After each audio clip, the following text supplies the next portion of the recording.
Even as the Chinese Communist government continues to hold 2 Canadians as political prisoners, Canada continues to send foreign aid to the communist superpower.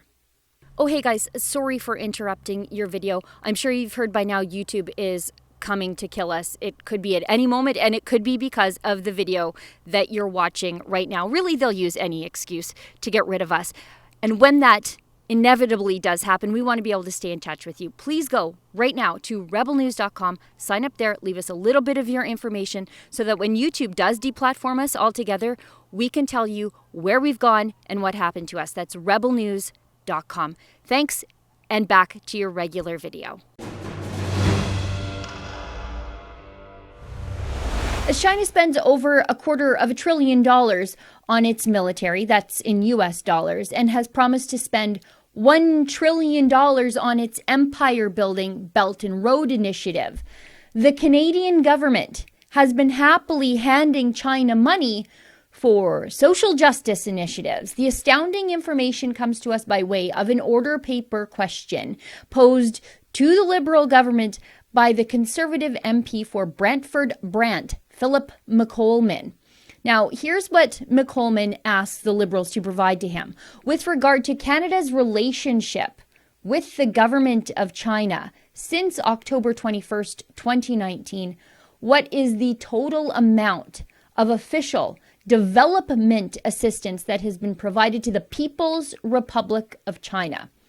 Global Affairs Canada, we know, sent $2.3 million and change to the People's Republic of China. Here's the breakdown. $92,000 of that money came from the Canadian Food Inspection Agency for analysis on new variants of Pectobacterium. Environment and Climate Change Canada, of course, Environment and Climate Change Canada, gave $850,000 to the Chinese Communist government as part of their contribution to the China Council for International Cooperation on Environment and Development. Now, this is particularly egregious and sinister because this money goes to fund an advisory body that works for and provides the Chinese Communist government with policy recommendations. Now, this next one's not a lot, but it is particularly ridiculous. International Development Research Center sent $2,200 and change to the Chinese Communists for the purposes of a study on gender and the future of work. International Development Research Center again sent nearly $38,000 to fund a project regarding nutrition and food security in rural China, including an assessment of school lunch programs there. Let's just stop for a second. There are indigenous reserves in this country that do not have clean drinking water and where kids routinely go hungry every single day. It's definitely sad that Chinese kids might go hungry, but I think it's our duty as Canadians to help our Canadian brothers and sisters first, right?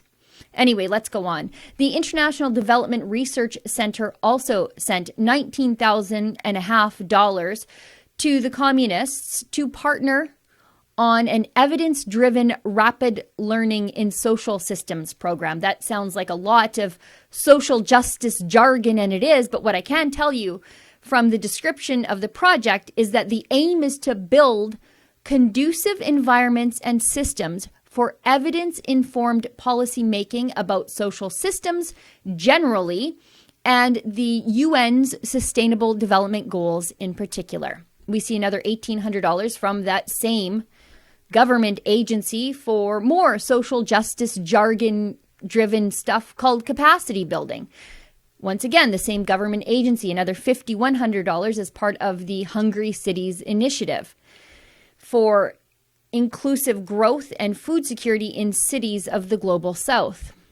This is, though, one of their ridiculous gender programs where they are to identify potential opportunities for women and youth to be incorporated as entrepreneurs and employees with decent jobs, whatever that means, and apparently to support 24 of the most privileged students I think you'd find in China, 1 postdoctoral student, 3 PhD students, and 20 master's students to develop research and collaborate with Canadian peers and offer policy workshops on urban food security and, of course, inclusive growth.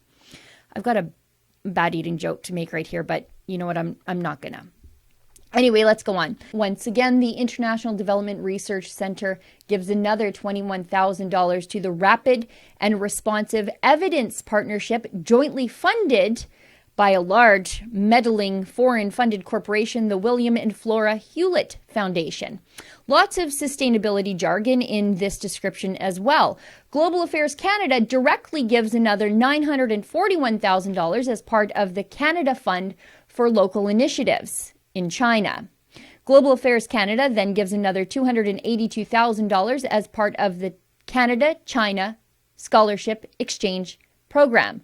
To achieve the goals of enhancing the international profile of Canada as a top quality education source and to create networks of foreign professionals and leaders with an informed interest in Canada.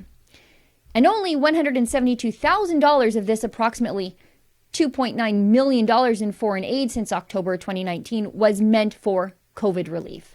In all, it's approximately $2.9 million from the Canadians, because the total Canadian government contribution is $2.3 million, and the province of Quebec threw in another $508,000 towards the Chinese government to provide sponsorships and scholarship programs to foreign students, as in the Quebec government is sponsoring foreign Chinese students with scholarships from Canadian money.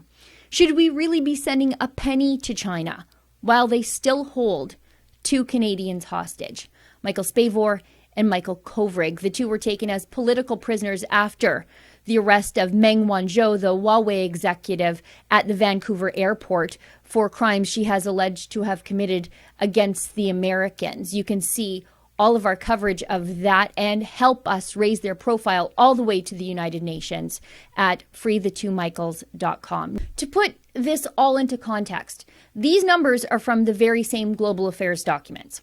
Global Affairs Canada estimates China's current annual military budget to be more than $276 billion US. $250 billion US. That's what they spend on the military. And China's imperialistic Belt and Road program, $1 trillion. That's the program where they build infrastructure in other countries for the Chinese government.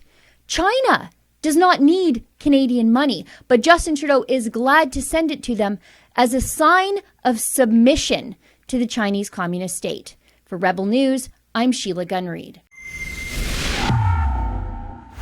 The Chinese government still holds 2 Canadians hostage, Michael Spavor and Michael Kovrig, but at Rebel News, we're trying to raise their profile all the way to the United Nations to see our efforts, to read our legal filings, and to support our efforts to bring these 2 men home.